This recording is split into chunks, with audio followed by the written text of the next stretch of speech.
This is Ward Melville's Mary Kate Anselmini. The winner of the girls' mile here at the Bishop Loughlin Games are officially 4:58.06, and I will first qualify for the Millrose Games at Madison Square Garden. Congratulations, MK. Just talk about the race. We went out, I think, around 2:30, and I know I've been told that I start all my interviews like this. Yeah. Went out kind of fast, but actually this one went out slower than I was expecting, especially since there were some good girls in that race like Ann Carey.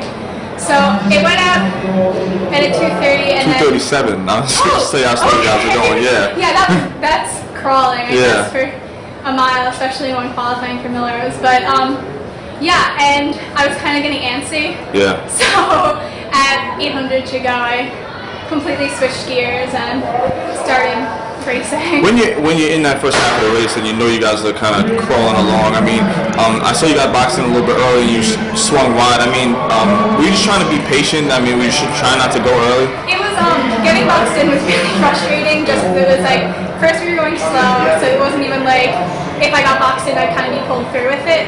But it took so much more energy to get around that.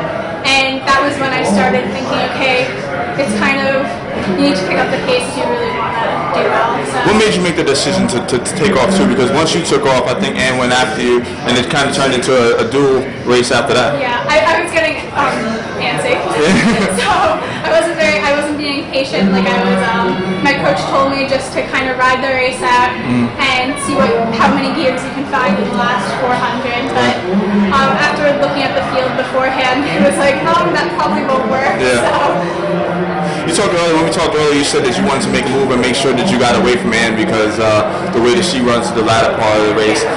She's a great pick. How was it just kind of transitioning to, trying to run a really hard second half of a mile versus just ending your cross country season? I mean, now you're trying to tap into some speed and it's been a while. It's a huge relief. I mean, 3 miles is 3 miles and it's only a third of that, so I was looking forward to this day.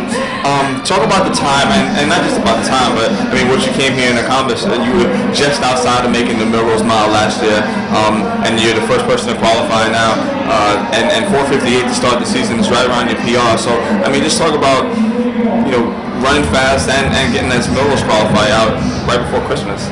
It's a really great feeling. I think I might be getting a new pair of spandex for Christmas. So yeah, that's good.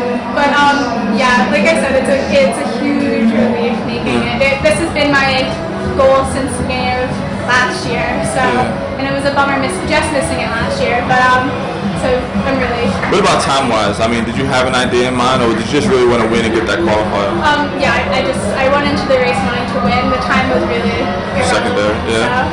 But then you do get a fast time. So what does that mean? I mean, 4:58 early on. I'm really excited to see what else I can do. I know there's a few more years and a lot more good races coming this season, so I'm excited. Sounds like a good way to start. This is Mary Kate Anselmini, Ward Melville, our first Millrose qualifier, 4:58.06. Congratulations.